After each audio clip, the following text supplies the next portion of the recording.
Welcome to 3 Point Landing, where we talk about movies, games, and TV shows. This week, we're going to be talking about Season 2 of The Boys, the comic book adaptation that's got everybody up in arms over how bloody it is. As usual, I'm your host, Misha, and joined by my co-host, Matthew.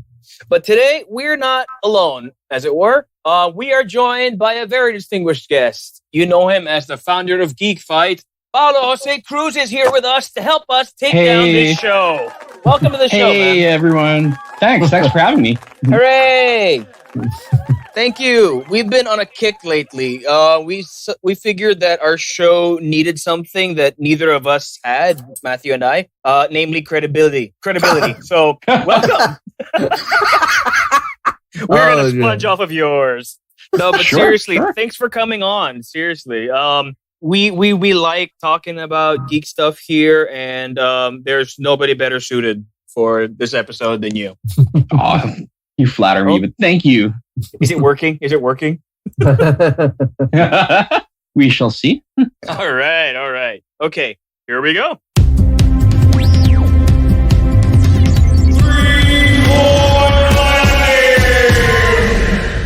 For those of you just tuning in, parang radyo lang. For those of you just tuning in, this is 3 Point Landing. Today, we're talking about The Boys. We are joined by Paolo Jose Cruz, and we are going to get into it. So, how are you guys? I mean, Paolo, how are you doing in the quarantine before we get on to the nitty-gritty?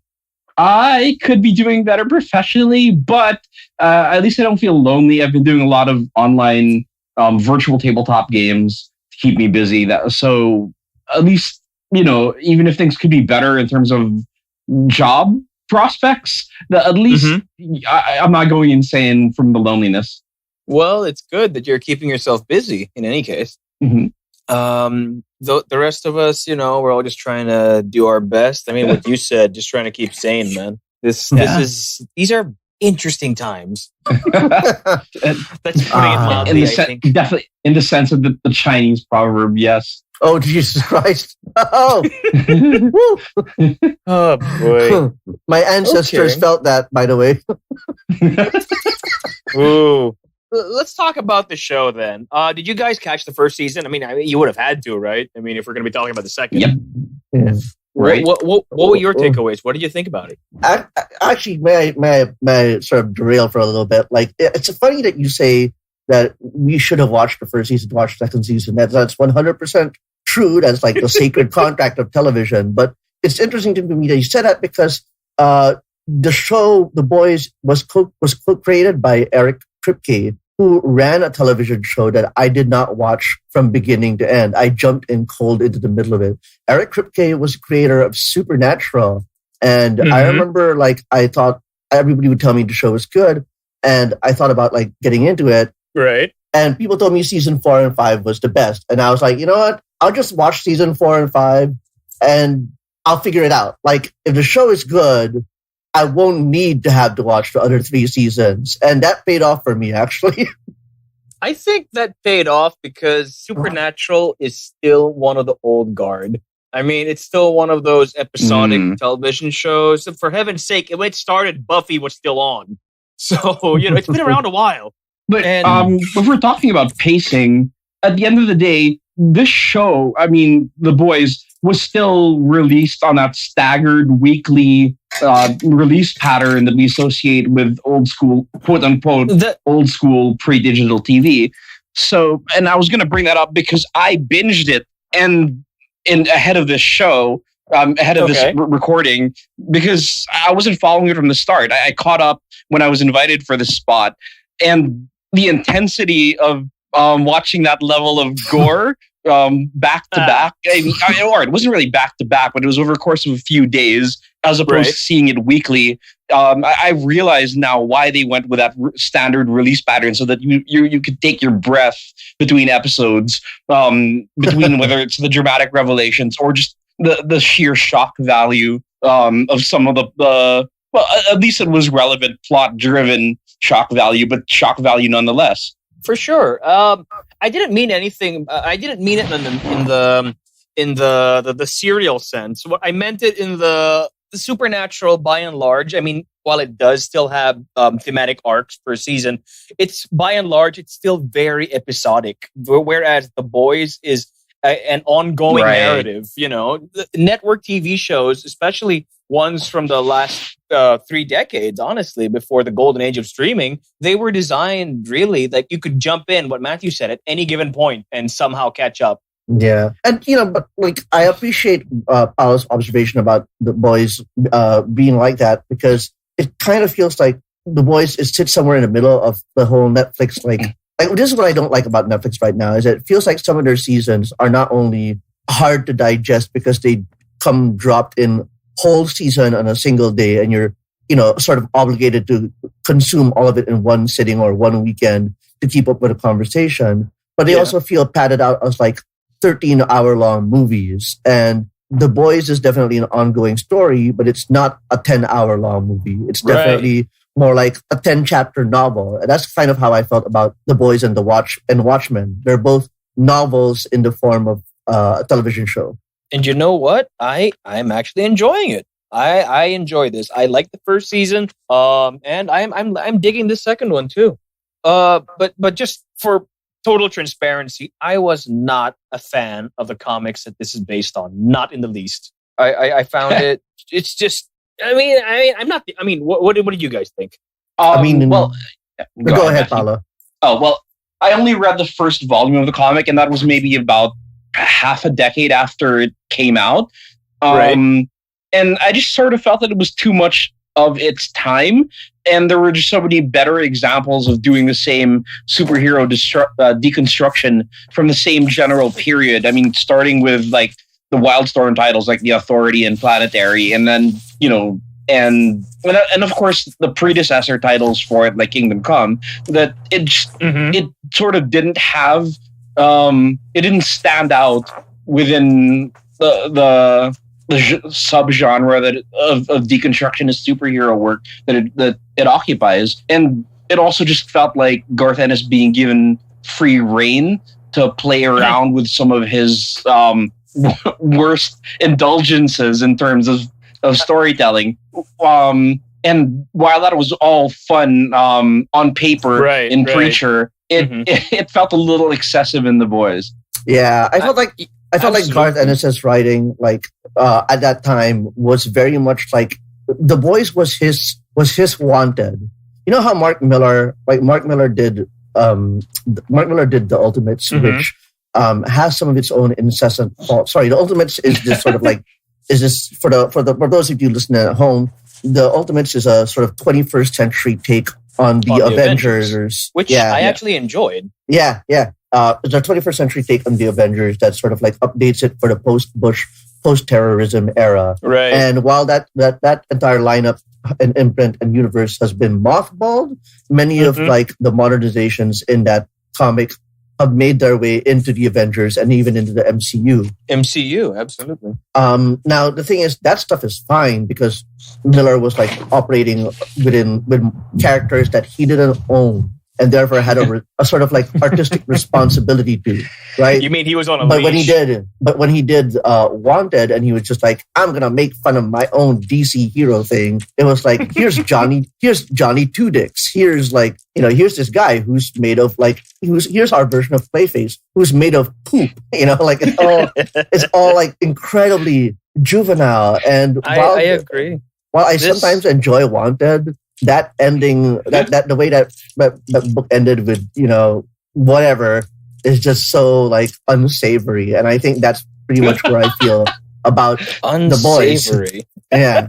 How I feel about The Boys. I agree. I found, here's the thing. As far as superhero deconstructions go, Watchmen is nihilistic. It really is. But at least there's a point to it. It doesn't feel like a 15-year-old boy just writing anything for the sake of shock value, and that's exactly what I mean. I agree with you on Miller and Wanted, and I felt the same way here, except with Ennis after Preacher, it felt like he was dialed up to 11 because he was like, "Ooh, I can do what I want now," and it really felt like it. It was so far up its own butt, that series. It was just trashy and indulgent in all of the worst ways. And Well, I couldn't even read it in one sitting. I read volume 1.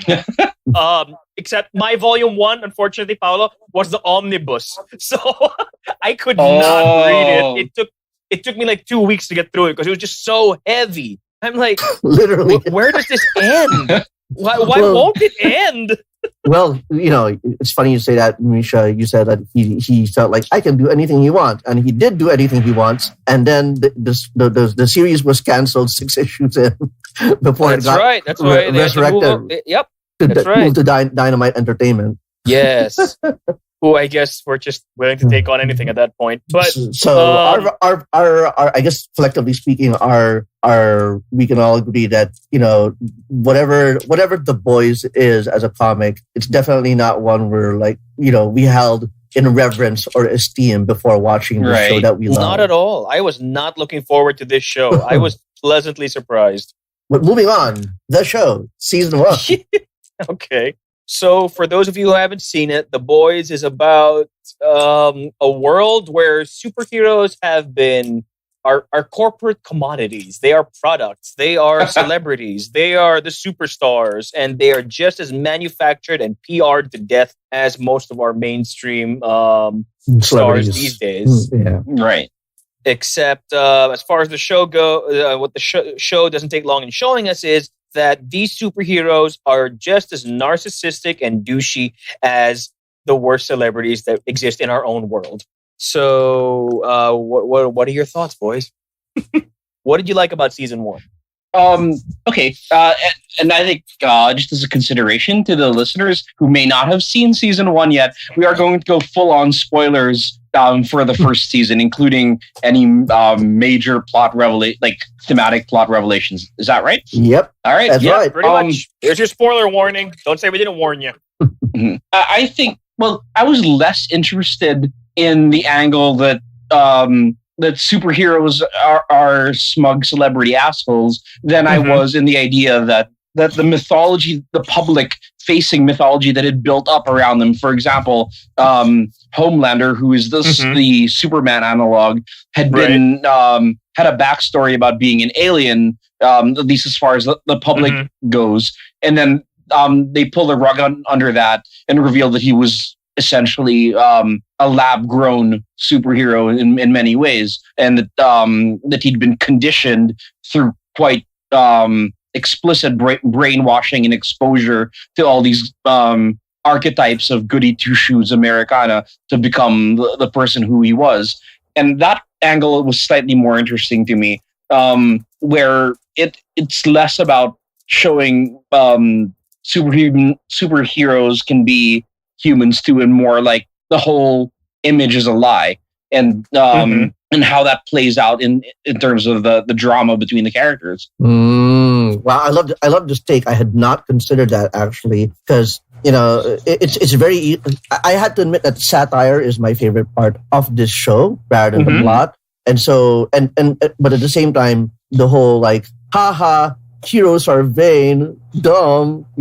That's easy money. But I think what Paolo just did here is point to something that's really interesting, which is how I guess corporations and other forces work to create myth for us, to create narratives, for us to be able to digest the culture and digest consumer products. And I am all for it. I mean, Matthew will tell you that I recently took my second retirement from advertising. And before that, I was doing PR and all that stuff. And so just watching this show present these pampered, spoiled celebrity superheroes as people who had to be stage managed, I was just eating it up. It was just hilarious to me every second. I could feel for those people trying to manage their clients' images and failing miserably. As for Homelander, yeah, fine. He's a Superman knockoff. And I think at this point, it's become kind of something of a cliche to deconstructive takes on these archetypal superheroes like Superman, Wonder Woman, Batman. I mean, they're all represented. I think what I like here is that there is literally no redeeming quality to any of these people. Well, I think the argument can be made that there's still some redemptive quality to Maeve, whereas you know Black Noir is largely a cipher, although he seems to be a very willing tool of the corporation. Yeah, willing tool of the corporation. So you know the chances of him being a very emotionally or morally complicated person are I'd say 5%. Okay, that's fair. That's fair. And I don't even think that Starlight or Annie is completely without redemption. I mean, she's confused. She's been fed a narrative since childhood about what she ought to aspire to, but it's clear that she sort of pushed back against that, and that carries through into season 2 as well. Yeah, absolutely. Yeah. I actually like how she's become a more proactive character than she was even in the comic books, honestly. Here, she actually has a conscience in this one, and she cares. She really cares, and that's what makes her stand out from these other douchebags that she's in a team with. Yeah, I think that she presents a more interesting dramatic angle, because I feel like in the comics it's just like, haha, look at this innocent girl, pretty girl. She's learning the hard way. She's naive. Let's make her suffer. And like man. Looks like shit got real. Never let it be said that Ennis was a writer who was very sensitive to women. Not at all. Yeah. It was a classic break the cutie, to use the TV trope term. Oh yeah. Absolutely. Which brings us to, we talked about the douchebag superheroes. Let's talk about the titular characters. Let's talk about the boys. The boys are a group who have made it their life's work to take down douchebag superheroes. And they are led by, at this point, I suppose he is a geek god, Carl Urban as Billy Butcher, with the wonkiest Cockney accent, but somehow he gets away with it because he's so gosh darn charming. I think his accent is completely atrocious in the first season. It gets better in the second season, but it's still not an authentic Cockney accent. I can't decide if he's doing it on purpose. It's just a reliable accent at that point. It's one that's actually stays the same throughout the season, as opposed to season 1. It's just like wow, wow, wow. At least it's not like Dick Van Dyke, but anything is better than Dick Van Dyke. Well, what I want to talk about is the Deep. How do you guys feel about the Deep? Good Lord. Oh, you're laughing already because you're thinking about season 2. No, just I think it's really crazy how much of a joke character he is, but they're still also using him for pathos. It's just like I do not know what to make of him, really. This is a second meta level for me, also because I'm more than I care to admit, was invested in Gossip Girl, so I can't unsee him. I can't not see Chase Crawford as was Nate. Was that his name in Gossip Girl? I don't remember I don't remember the details now, but I definitely remember the character. And so to see him go from the Reggie, in Archie terms, to that is oddly gratifying. And, what was I going to say? I think. Sorry. Sorry. Now, I think with regards to the titular characters that you were that you brought earlier, I don't find them the most interesting part of the show. I'm sorry to say that. They're not as interesting to me. I don't think they're subpar characters. I'm just merely stating a preference, because it feels like in season they're proactive, but they also spend large stretches of time being passive. And I understand that that's a function of them trying to be, trying to lay low and hide. But it also means they spend most of those episodes with their thumbs twiddling, waiting for opportunity. I get it. From story logic, I'm just not happy with how it makes the show feel very idle. And that's kind of why I gravitate to the superhero characters, because they provide all the salacious and interesting dramatic conflicts between characters. And by the way, I promise that we're gonna move on from other characters, but with Homelander, I just want to say Anthony Starr there gives a freaking wild performance, and he's amazing. I'm also kind of scared by his face, because his face looks like Paolo. You can confirm this for me. His face looks like a crazy, wild-eyed comic book drawing. Yeah, definitely. Like you I can see mean, the way like- the eyeliner and the shape of his mouth is like you can see right. Yeah, you can easily imagine him like as a John Cassaday drawing come to life, or or like he's just come off of the pages of the Ultimate, since you brought that up earlier. Yeah. Can I just to Matthew's point, where the boys just pretty much spend like a lot of their time with their thumbs up their butts? I think a lot of that comes from the fact... twiddling their thumbs, not thumbs up their butts. I extrapolated. But I think a lot of that, I agree. I think they're a lot better at managing that in the second season. A lot of that comes from the fact that they removed something that characterized them in the books, which was that they would actually take doses of Compound V to be able to take on the superheroes one-on-one, which makes so much sense when you think about it, because when you see what these guys can do, these superheroes, you would not think that, a 4 or 5-man team armed with assault weapons would have any kind of chance. They don't even wear armor. Yeah, I heard about that plot point about the boys like making use of Compound V, and I've been kind of waiting for the shoe to drop on that for them to inevitably take it, or whatever. But at the same time, I think the narrative logic might be that they don't want these characters to take it, because then they'll realize that they'll just be like suits, you know what I mean? Well, and there's sort of this contamination angle. But I think Paolo might have more nuanced narrative takes on this one. Yeah, I also think that it's because it forces them, from a narrative standpoint, to hit at the supers through their public image, through the things that give them their public support. Because if you that a discredited hero, especially in the case of the ones who've already been kicked off the team, are much easier to manipulate and turn into potential assets or pawns in the case of the more feeble-minded ones than actually having to just bring them down. Instead of, if you learn their non-physical weaknesses, it's a lot. It strategically makes more sense to try to pump yourself up to their level in terms of powers, and then take on the attendant risks of messing with Compound V. Yeah, in the case of Deep and Homelander, public image isn't just something that is value, that is a resource. It's something. It's almost a virtue system for them. It's all that fucking matters to them. So you're really hitting them where it hurts for them. No kidding. For me, I was thinking that keeping the superpowers from the boys, as it were, forces them to do exactly what you guys said. It also forces them to be a lot more creative in how they're presented as taking down the supers at all. When they're in a face-to-face confrontation, I mean, it's more interesting that way. But what I was also thinking was that keeping the superpowers away from the boys also quite literally makes them more human. It gives them more character than the books ever had, than they ever had in the books. That's true. I like it. They're a fascinating bunch. Even when they're sitting there with their thumbs up, when they're twiddling their thumbs, they're not they're not boring. I'll give you that.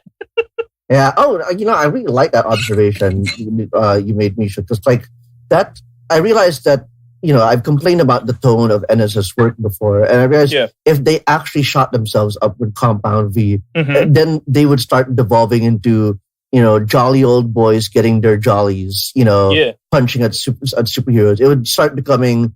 They start becoming no greater than a rowdy, I guess a rowdy football club or something or whatever. Just right. I think Paolo gets what I'm talking about. Yeah. Then I think it's they'll start doing it for really fun. Stands out. I think what really stands out for me is that Kripke seems to be, this whole show seems to be Kripke's way of making for the deficiencies of the comic book, to make it interesting, to make it engaging, to make you care about the characters. Yeah. In terms of the characters, absolutely. And also the show sort of makes it easier to situate the boys as a team within the context of other sort of normals or rejects and castoffs going up against a more powerful institution. In this case, literally superpowered. Because I was just thinking of how it compares with stuff like both the comic and film version of The Losers or the A-Team, and it's sort of in line with that. It just so happens that they're, instead of taking down like terrorists, or like maybe conventional terrorists. They're taking down superpowered celebrities. Definitely. And it's funny you bring up those two movies because they came out in the same year and I love them both. They're both absolutely ridiculous. And they're essentially the same movie, but one of them has a tank that falls out of a plane and steers by firing its cannon. So I'm there for that. So you're saying you love the Fast and the Furious franchise. I got it. I love parts of the Fast and the Furious franchise. I like it when they just go all in their ridiculousness. I don't like it when they try and make it deeper than it is because they're not fooling anybody. 3-point landing! Speaking of movies, I just want to say that one of my favorite aspects of the second season is the existence of a movie production called The Dawn of the Seven, which bears like awesome. which is obviously an Avengers knockoff, but has the aesthetic sensibilities of a Batman v Superman Dawn of Justice. Dude, the poster is pretty much the one from Man of Steel. That was awesome. Yeah, and I love it also because there are these tiny little details that really make me giggle in the sense that so there's I know what you're gonna say, but go for it. Yeah, but there's this bit where they do a really strong woman scene, right? And Yes, they did. Between Maeve and another character, two strong woman scenes actually, but this one in particular, it's about well, anyway, I won't spoil you can do spoilers. Remember, you can do spoilers. No, this is season 2, so I'm trying to have a light touch. Anyway, so and when she walks off, Homelander is like, hey man, that was a great moment. Yas Sweden, like really punched up that script, and that to me was like freaking hilarious because he didn't say Whedon, he just said Joss. Yeah. That's why I said Sweden, meaning we know that they meant Whedon. Like because after Joss Whedon was accused of emotionally cheating on his wife, and after these allegations, cheating, and allegations of like workplace, toxic set abuse and all that stuff. It's just like wow, it's great that the callback is like a really really bad dude in the pantheon of like superhero pop culture. I mean, I think that was so rad. Just to get people caught up. So by the end of the first season, Billy Butcher, who hates the supers because one of them raped his wife and possibly impregnated her, he has lost everything at that point because he found out that his wife was still alive and Homelander was aware of this fact, and Billy did not know that she had been alive this entire time with a potentially superpowered son. And the second season starts with Billy being separated from the boys, and the boys are just trying to make their way in the world without their boss, while the evil Vote Corporation is being run by, oh man, what's his name? Giancarlo Esposito. Thank you, because I was going to say Gustavo Fring. God damn it. Well, I was going to say the dude from Mandalorian, but with a Darksaber? Giancarlo Esposito is a gift to the world. By the way, he's going to be in Far Cry 6. Anyway, moving on. Is he just typecast at this point? Like every time you need a easy, intelligent, you just need a smart bad guy. He's your go-to. Yeah. Bad guy in a suit. Look, he should team up with Mark Strong. Am I right? They can just maybe for a Legion of Doom movie. For a Legion of Doom centric movie. Holy crap! I would watch that. Wouldn't that be great? Yeah. But who would Esposito be? No, Esposito would play like a race bent Lex Luthor, and I could do that. Yeah, I'd watch that. And Mark Strong could be Sinestro. Well, I was going to say he's going to no, not Sinestro. He's going to be the voice of Gorilla Grodd. That's what he's going to be. Oh, I'd still watch that. Okay, fine. Yeah, that sounds cool. Okay. Or Brainiac. Oh, jeez. Or no, even better. Like they star in the streaming TV series version of Wanted. Thank you so much. No, let's not wish that upon the road. That could actually happen.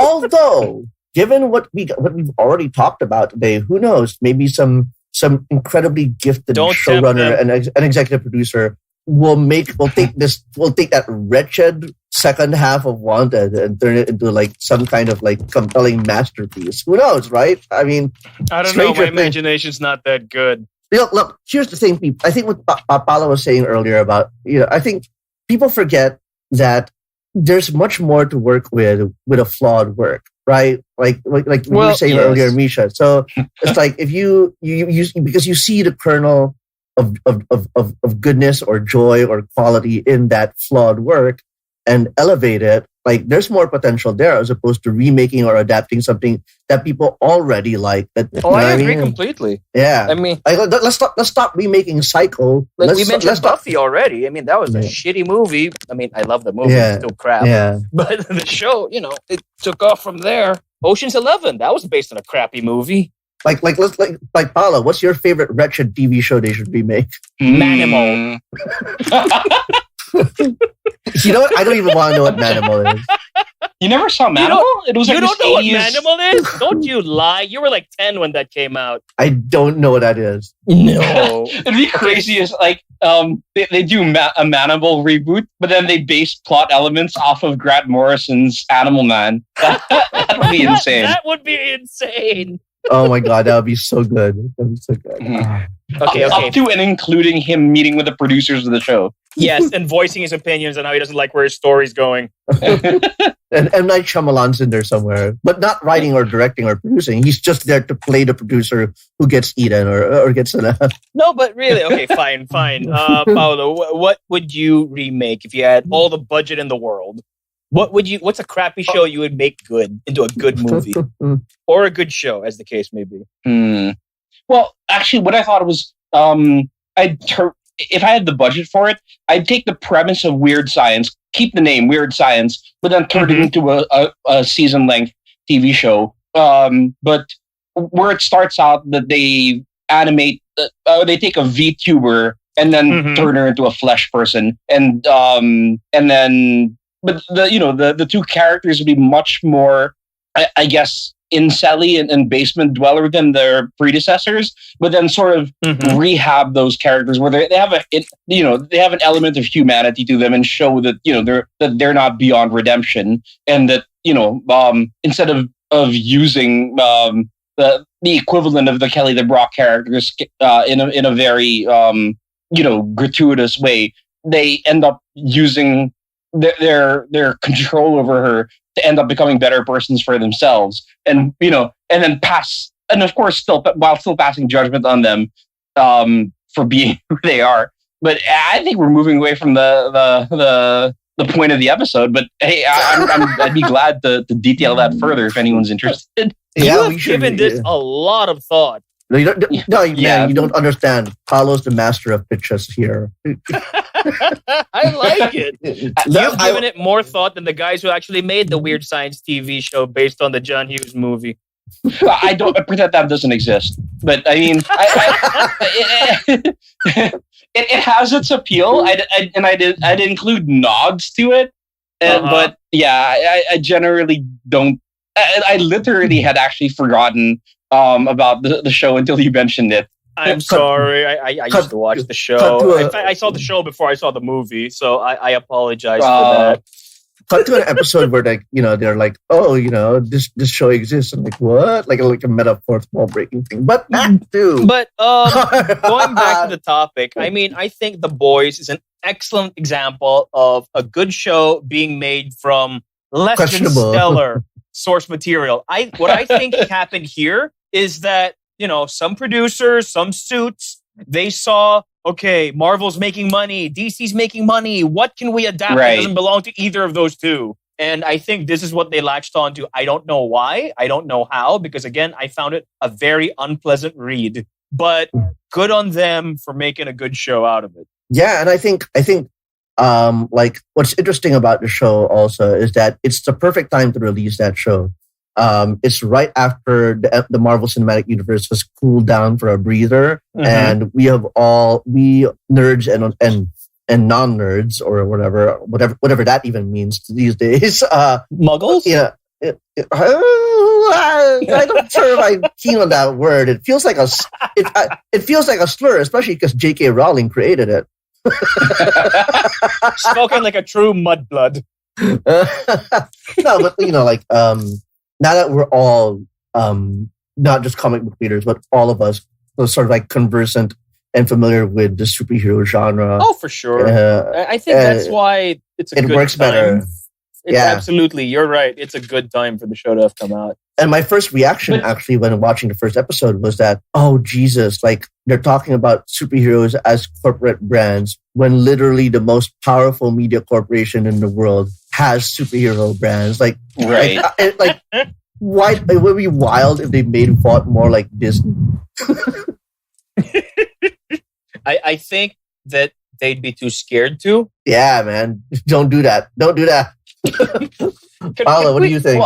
Well, two things. First of all, in terms of the meta commercial context about the timing of the show and what Misha had been mentioning about trying to ride off the success of DC and Marvel, was that they still took a chance because the premise, the closest thing that it resembles is Suicide Squad, which prior to the James Gunn iteration that's coming out, had already flopped. And so there was the boys represented a commercial risk in that regard, even that the relatively the schlub guys versus the heroes, or the schlub guys in a hero's world has already in some ways fallen on its face. And then the other thing to it is, the other piece that it's worth looking at here is, all right, if you see Marvel versus DC as also a proxy war for Disney versus WB, then it's worth considering that who's producing The Boys, which is it's Amazon, who themselves are Bezos. Closer to yeah, exactly. The role they occupy is a lot closer to Vought than Marvel or DC are. In terms of what you mean, this show wasn't created by a scrappy independent company? In terms of world domination. And so it's kind of a smokescreen in that sense, because you're not looking at the corporate production or the material conditions that go into the production of the show versus Amazon's millions of other lines of businesses that carry the same brand. I mean, granted, they're all administered, sure, by different corporate hierarchies, but like Matthew said, the money goes back to Jeff Bezos' pocket. So I think it's worth looking at that and saying whose fingers aren't being pointed at in that show as well. You mean who's watching The Watchmen? Yeah, that too. Oh man, can we talk about the main character? I mean, fine, the ostensible main character, because he just pisses me off. Can we talk about Huey? What about him? I don't like him. He annoys me whenever he's on screen. I'm fine with him. I mean, I get it. Not a lot of people are big fans of television shows or movies where the character is like a skinny, pasty, like shaky and twitchy guy. But I take no offense. Issue. That's not the issue. That same dude plays the. Wait. Okay, hold on. That dude plays the lead ensign on Star Trek Lower Decks. Okay, and on that show, the first 2 episodes, he's just so goddamn obnoxious. In fact, every character on the show is obnoxious for the first 2 episodes before they find their footing, and before it stops trying to impress you with its Trek cred and actually starts trying to be a sitcom set in TNG land. But the point is, on that show, he actually shows some signs of growth, of some kind of evolution. On this show, he's just whiny all the way through. Even when you think that he's developing some kind of a backbone, he's taking some kind of proactive action, he just lapses back into being a whiny bitch. Well, I have a counter argument here. There is that I don't think many of the characters have like lightning fast or medium speed character growth either. In fact, I think the titular boys suffer the most because they're for me, like I don't find them as interesting because their character arcs are proceeding at a glacial pace. like definitely because of their thumbs up their asses. Yeah, like Frenchie at the beginning of the show all the way to like the latest episode, I feel like has only just started beginning to make progress into a kind of a different person. And I'm like, well, if that's the case for Frenchie and other characters, then I can't hold that against Huey. But what do you think, Paolo? Well, the thing is, I also, and specifically in Frenchie's case, and having seen his flashback in episode 6, I feel like, or episode 6 of season 2, I feel like he's already undergone the character growth, and because without giving away the details of that flashback, it feels like you see how far he's come already in terms of regaining a semblance of humanity. But I also think that it's a function of their circumstances, though. Also, their circumstances are derailing their character growth for better or for worse. That makes it more like real life. That makes it more relatable. But it's less satisfying when we are looking for them to become, if not better people, then at least different people. No, I agree. I mean, I know TV land is different from real life, but the show is named after them. They got to be more interesting. Well, they got to be more interesting than the people that they're hunting. Well, keep in mind that Kripke and Co. ran Supernatural for 5 seasons, and those characters, while having their ups and downs and their struggles and their growth, they're pretty much the same. Yeah, they're fairly unchanged. So that just seems like, I wouldn't say a symptom of the writer's condition, but it's just something that feels like endemic to how television. No. I'm going to go back to earlier. Supernatural is a network show. They're built on longevity. This is supposed to be like premium digital TV streaming stuff. This is supposed to be like if you watch it all back to back, it's like one big movie. This isn't episodic TV. Sure, it's released in chunks, but none of the episodes are meant to stand alone ever. It's an ongoing narrative. So you expect some kind of development in your heroes. I mean, the way I feel about it is that I'm with you in the sense that I want to see those character arcs happen. I'm just not faulting the show because I feel like, that's just, I'm accepting it even though I want something else. Well, that's fair. Yeah. I think the biggest problem with Huey as a perspective character is that he has no agency for better and for worse, but that's by design. Because even within the boys, the team of badass, non-powered mortals, he's still the relatively dweebiest one. He's playing the heart role for better or for worse. And if you compare that with Anne, she at least has agency, even if she's the weakest of the 7.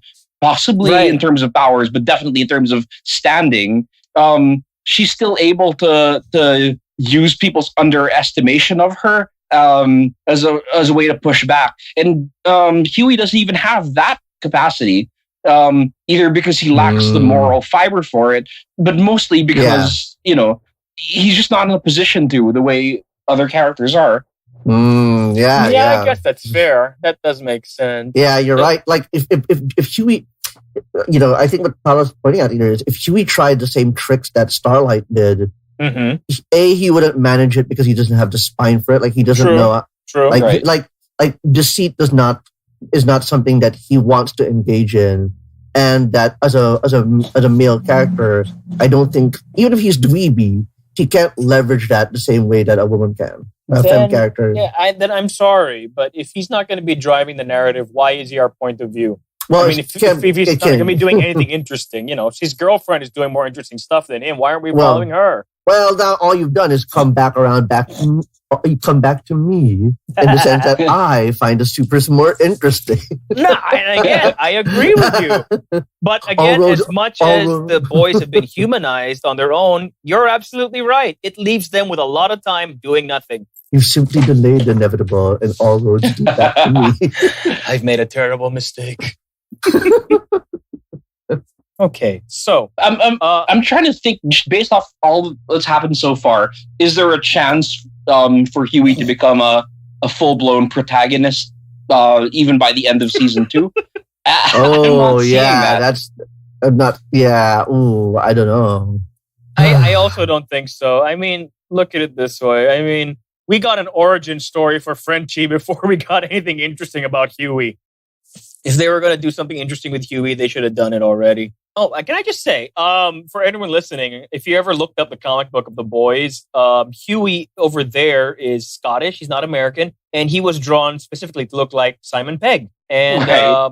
they paid tribute Lo to and that in the behold. first season by casting Simon Yeah. Pegg as Huey's dad with the worst American accent ever.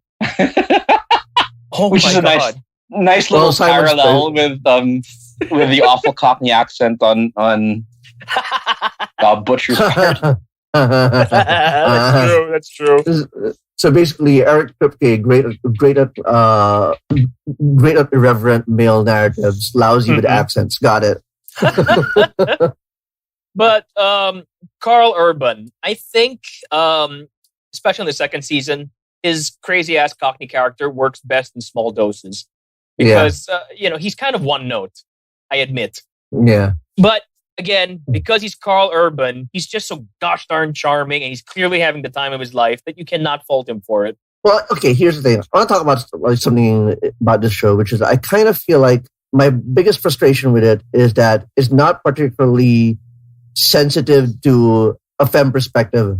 Go for it. Like the show is very progressive and insightful in its satire.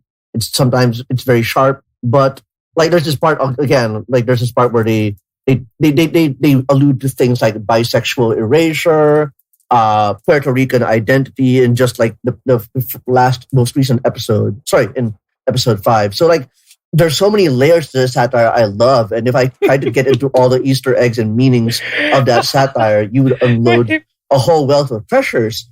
But it's also not appealing in the sense that it feels like it doesn't take into account like the perspective of minorities, queer people, or women. You know what I mean? I'm not saying it's a hateful work.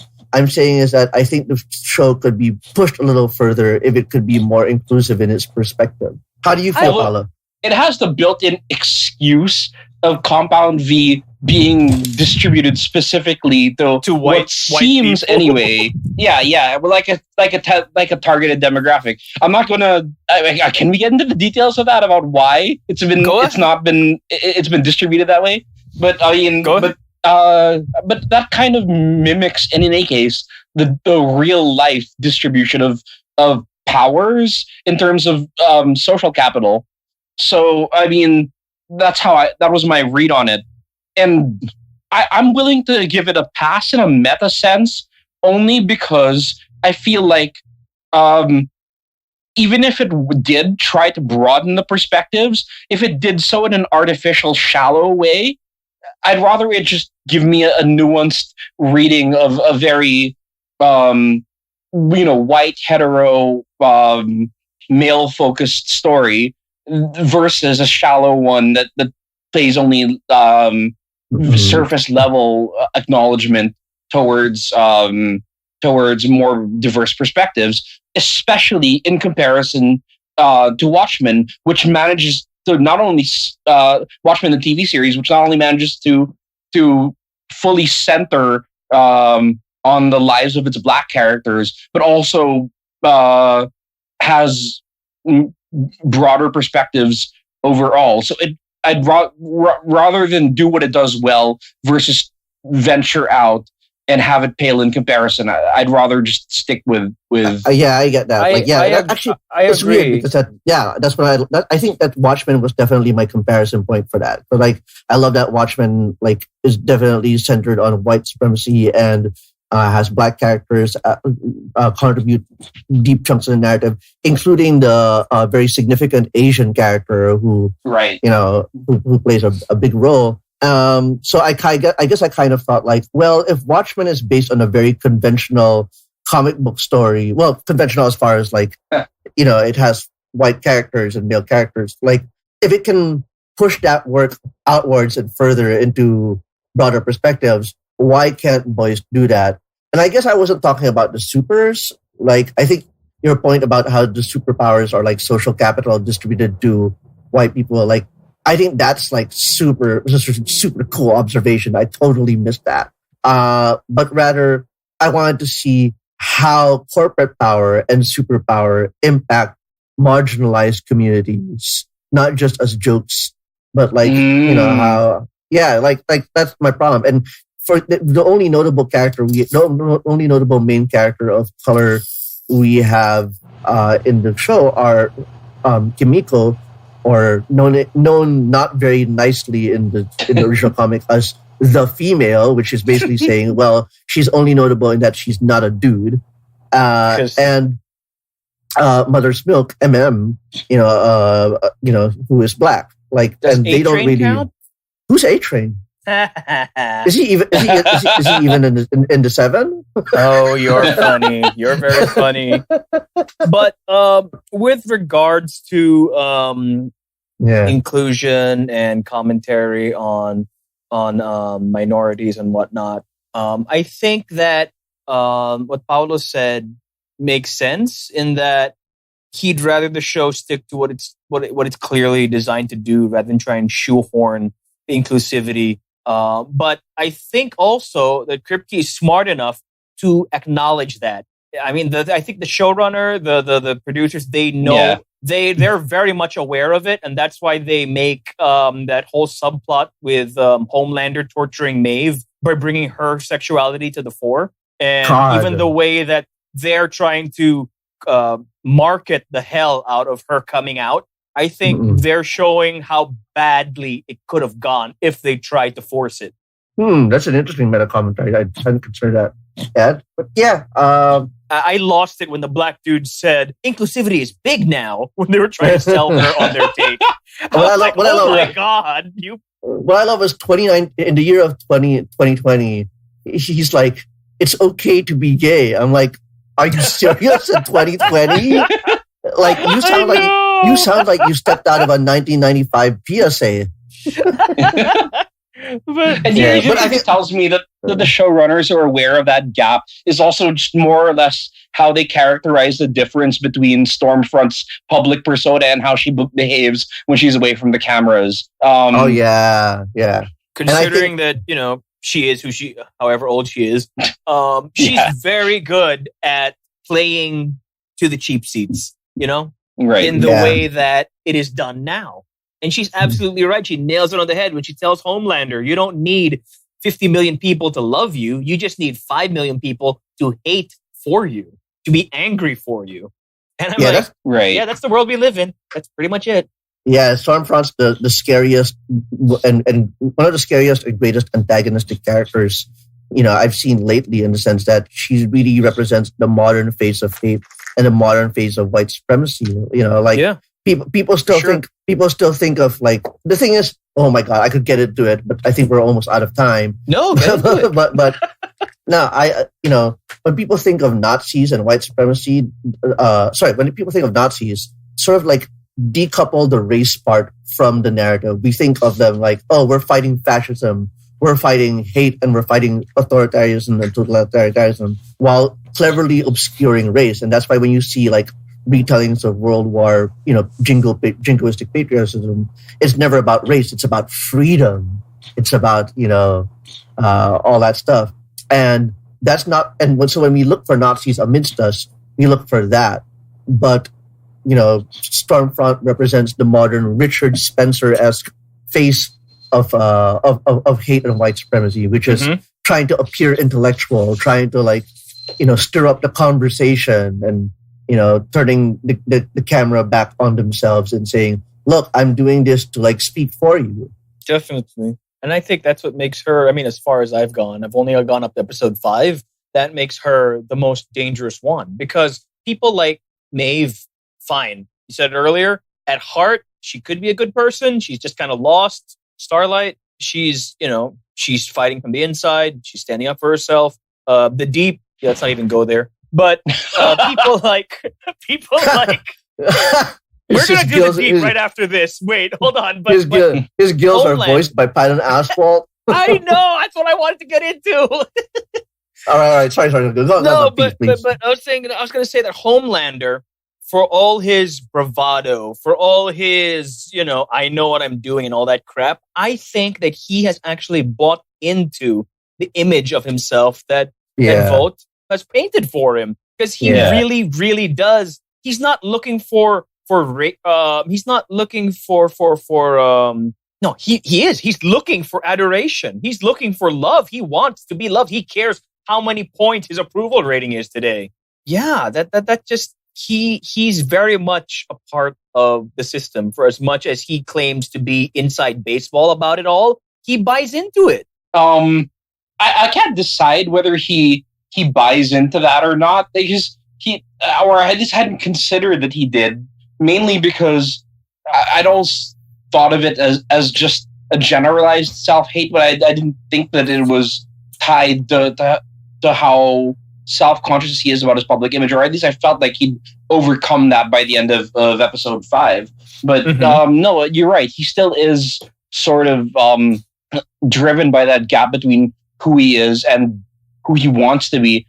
I'm a huge pro wrestling fan, and there's that whole concept of kayfabe, where you have the persona that you're projecting to the audience, even if there's a root of yourself in that. And I think with someone like Stormfront, she knows what the kayfabe role is. She knows how to play it, but then she switches it off as soon as the cameras are rolling. Whereas as Homelander, he's sort of he's part of his wants to become the Mask. Yes, he's more Night Owl than Dr. Manhattan in that sense. For me, the thing about Homelander is, in a nutshell, he has started to believe his own press. I think what Paolo's getting at is that he has believed in this press thing for a very, very long time. And what we are watching in the series proper is what happens when that image cracks, and it reveals the fact that there is no person under there because he's a corporate shell. You know what I mean? Like he was brainwashed. He has no sense of identity in terms of a moral, or ethical fiber that is at the heart of it. You know what I mean? He only behaves in a moral way to serve the image that he thinks that the role that he thinks he's going to play, not because he actually believes in those morals or actually, performs them. So that's the thing it's when you are raised entirely as a brand, this is what happens when the brand falters. Absolutely. Absolutely. 3-point landing. How many episodes is this season going to run? 10, I think. Oh, cool. So we got 4 more weeks of this. Awesome. For me, judging from what I remember of the comic book, they have taken a lot of narrative divergences, a lot of detours, and again, based if the way that the characters are presented is any indication, then I think we can trust Kripke to stick the landing on this. I don't care what changes he makes to the book, because I hated the book, but I'm sure they will be for the better. if so far so good, because whatever criticisms I have about Huey and the boys being narratively stunted in their growth, the show is just so entertaining as a whole that it compensates for it. It makes up for it. And one thing I want to point out about the matter of showing more marginalized perspectives, the one area where they can potentially recoup for that, assuming it's the same showrunner and the same team, would be in the spinoff. I mean, they've just announced this week that there's going to be a show set in the same world. Apparently, I mean, they're using the working title "The Boys Academy" or something to that effect. But the idea is it's basically going to focus on younger college-age characters. And my God. What I'm hoping it is that it's sort of like the TV version of the comic Ecstatics, where you have a younger team, but also equally immersed within that world of superheroics as celebrity. Yeah, and also hip, being part of popular culture and hip culture and music and brands and all that stuff, which is what Ecstatics was really known for. I am so scared now that they're just going to be douchier versions of the adult douches. Well, I don't know. You know what? I'm going to tell you something. I'm going to fucking eat that shit up like no tomorrow. You know what? You know why I know? You know why I know you're going to love it? Because literally the next thing I was going to say was, with my luck, it's going to be superhero Riverdale. which Yes! you will love. You will eat that shit up. Oh my God, Matthew loves Riverdale so much. Your hate only makes my love for it more powerful. God damn, that show is like Gotham. It's a garbage fire. It's a very expensive garbage fire, but you cannot look away. But Paolo, is right that this could be an opportunity to explore diversity and different perspectives with younger characters, and also it means an excuse to do more crazy sex, blood, guts, violence, profanity, or whatever, but with younger looking characters. Which means, you don't say. which means they don't have, and let's be honest, which means that they're not going to have to take all these middle-aged or these 35 to 50-year-old characters and put them in and hide their bodies under muscle suits all the time. Because that's the thing that's a little bit glaring about the show, is that it's so obvious that I don't want to force unrealistic body expectations on television stars. We're talking about Homelander.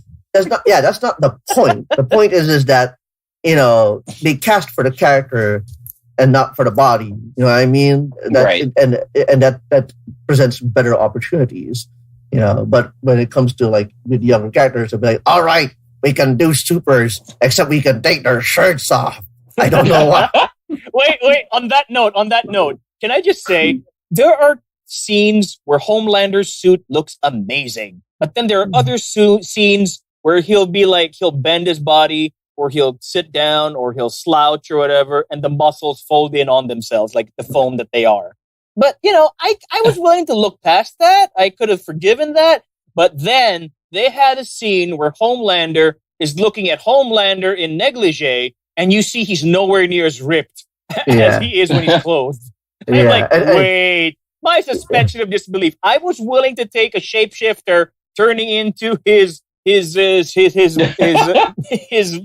fantasy figure, but I find it too big a leap to accept that that's an accurate representation of Homelander's body. What I find a little disappointing is the fact that Homelander did not push through with Homelander. That's just me. You know what? I think he wanted to. But if he acknowledged that, then he'd have to come out as gay, and that would be un-American to him. He wouldn't be apple pie anymore. No, actually, you joke, but I think it's a legitimate concern, which is that it wouldn't matter because he wouldn't have to tell the world or come out. But if he started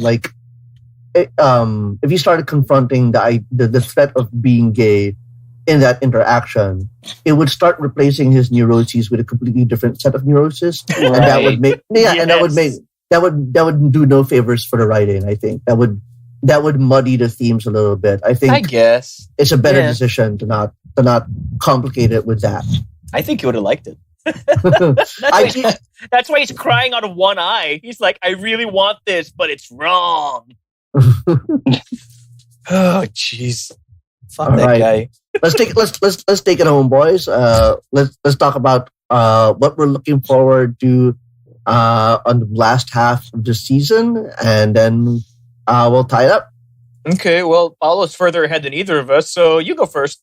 Okay. Well, I'm hoping to see. Well, the power dynamic has changed after episode 6 because of the result of the climactic fight in that episode. I won't say what the result is or how, but that lays a groundwork for it reshuffle the pieces on the chessboard, so to speak. And so now I'm just inclined to see how the self-styled chess players, Homelander, Stormfront, and Esposito's character, and of course the boys themselves, start to who they pick as their pawns in this sort of proxy war for control. And also, I'm now excited about the prospect of maybe seeing Compound V get commercialized down the line, because I think that there's that possibility. And what happens when when there's a threat of supers becoming not so super anymore because everybody is becoming super. I think that's something that is going to get explored. I suspect that's something that will be explored down the line, and I kind of hope it goes in that direction.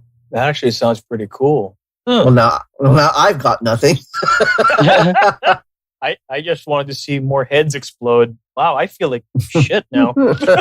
We look like crap next to Paolo. Big check out the big brain and Paolo. No, but really, I am legitimately impressed. I don't know what the hell Matthew's on, but I am legitimately impressed because that actually sounds like a really cool direction for the show to take. Yeah, absolutely. I mean, I think the thread that I seized on the most from Paolo that I like the most is the commercialization of Compound V, because I feel like it's okay. I'm not as interested in the whole if everyone's super then no one is, but rather I'm interested in seeing the idea that Vought will try to hold on to power or try to like take this whole shit show and turn it around and suddenly start becoming the company that is the company that becomes beloved for commercializing. Like, how will they spin this whole situation back in their favor? That's what I want to know about. Now that you in a very awful way. Well, what I wanted to see from the show is a little bit related to that. I haven't seen the 6th episode yet. I'm only up to 5, but what I wanted to see was somewhat related to what Paolo said. The consequences of Compound V being out in the wild, as it were. In my case, I wanted to see more of the fallout from the genie being out of the bottle, as it were. You know, the world knows about Compound V, and I don't think that, you know, the 7 stopping one super terrorist or super villain it would be quite enough to defer that attention. Because at the end of the day, holy crap, you guys were made in test tubes. All right. And then, and actually let's take what you suggested, Misha, and take it to a very ultimate direction, which is what happens when rival countries, or rather, but other countries, start trying to develop their own Compound Vs. You know what I mean? You get the ultimates. Yeah. You know, the whole, like, because right in the Ultimates, there was this super terrorist organization, right? It was basically,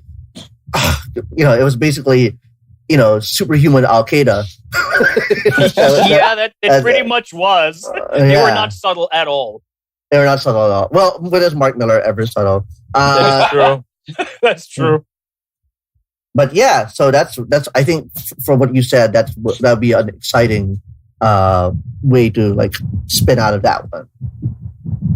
But I also like the idea of the public wanting to get their hands on it, because, like, you know, it could be the new designer drug. Yeah.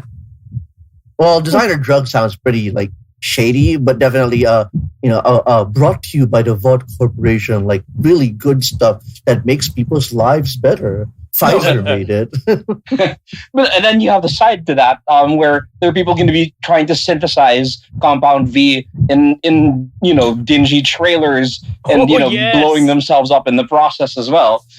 Yeah. So there are lots of pretty interesting directions that they could take with that prospect. Man, somebody should give us the money to make a show. Paolo, are you basically just filching 100 mutant growth hormone storylines from the early 2000s? Well, actually, the other thing that I remembered recently, I haven't seen it yet, was I think it's called Project Powers, which is a very black-centric Netflix movie that came out recently that has that as part of its premise. That there's I believe Joseph Gordon-Levitt's in it. Right. Yeah, I think so. Superpowers. Yeah, that's right. Yeah. I haven't seen it yet, though.